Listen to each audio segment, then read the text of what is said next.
नमस्ते फ्रेंड्स। पिछले वीडियो में हमने देखा कि जब आप हॉस्पिटल में एडमिट रहते हो तो आपको किन परेशानियों से गुजरना पड़ सकता है और उनको अवॉइड कैसे किया जाए। इस वीडियो में हम जानेंगे जो टीकेआर के पेशेंट होते हैं उनको sit up to stand up में डिफिकल्टीज आती है तो इनको कैसे अवॉइड किया जाए और कुछ टेक्निक रहेंगी जिसके कारण आप इन चीज़ों को अवॉइड कर सकते हो और इजीली स्टैंड अप। दोस्तों, आपका स्वागत है फिजियोनेशन में। यहाँ हम आपको हेल्थ एंड फिट लाइफ के लिए इम्पोर्टेंट इंफॉर्मेशन एंड एक्सरसाइज बताएंगे। तो आइए हमारे साथ चलिए और फिट लाइफ की ओर अपना पहला कदम बढ़ाइए। टीकेआर के पेशेंट को सबसे कॉमन प्रॉब्लम रहती है sit up to stand up, क्योंकि sit up to stand up में जब पेशेंट आना चाहता है तो उसके नी के ऊपर बहुत ज़्यादा प्रेशर आता है। इसकी वजह से वो डिस्कम्फर्ट फील होता है। तो देखते हैं कौन कैसे कैसे डिफिकल्टीज होती है। सबसे पहले जब आप राउंडेड चेयर के ऊपर बैठ जाते हो तो सिट अप के टाइम आपको ऐसी दिक्कतें आ सकती है। दूसरी, जब आप बेड के ऊपर बैठते हो तो सिटअप के टाइम आपको डिफिकल्टीज आती है। और तीसरी सबसे कॉमन, जब टॉयलेट सीट के ऊपर या फिर टॉयलेट चेयर के ऊपर बैठते हो, अब बैठने के बाद जब आपको स्टैंड अप करने के लिए होना पड़ता है तो आप इंडिपेंडेंटली उतना इजीली नहीं कर पाते। तो इनका कॉज क्या है? तो पहले कॉज समझते हैं, उसके बाद कुछ टेक्निक रहेंगी वो आप जान। The most common cause is level of your knee and hip joint.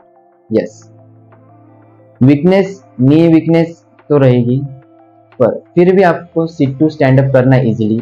तो सबसे मेजर रोल करता है आपके नी की लेवल एंड हिप की लेवल। कैसे? जब कभी आप राउंडेड सीट के ऊपर बैठते हो तो और उसकी हाइट थोड़ी छोटी होती है तो आपकी नी की लेवल हिप की लेवल से ऊपर चली जाती है।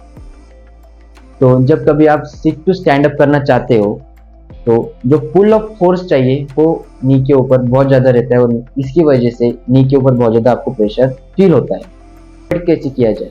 जब कभी आप राउंडेड सीट के ऊपर बैठते हो, जो लेवल आपकी डिसबैलेंस होती है, नी की लेवल हिप के लेवल से ऊपर रहती है, तो इसे अवॉइड करने के लिए आपको बस एक पिलो अपने सीट के ऊपर रखना है, जिसके कारण एक तो नी की लेवल और हिप की लेवल सेम हो जाए या फिर हिप की लेवल नी की लेवल से ऊपर जाए। अगर हिप की लेवल नी की लेवल से ऊपर होती है तो वो बहुत ज़्यादा easily sit to stand up कर सकता है। उसी तरह से जब आप बेड के ऊपर से उठना चाहते हो तो सेम प्रोसीजर फॉलो कीजिए। द मोस्ट कॉमन प्रॉब्लम, जब आप टॉयलेट से सिट टू स्टैंड करना चाहते हो तो आपको इंडिपेंडेंटली बहुत ज़्यादा डिफिकल्टीज, तो उसे अवॉइड कैसे किया जाए?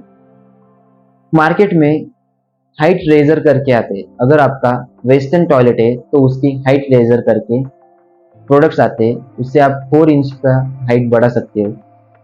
या फिर आपका इंडियन टॉयलेट है तो जो चेयर रहेगी, जो टॉयलेट चेयर रहेगी, वो आप थोड़ी हाइटेड ले सकते हो, जिसके कारण पेशेंट को easily sit to stand up करते हैं। If you are confusion regarding कौन सी हाइट रेजर लिया जाए और कौन सी सीट चेयर लिए जाए, तो नीचे डिस्क्रिप्शन में मैंने कुछ recommended height raiser and toilet seat chair दिए, उससे आप बाय कर सकते हो।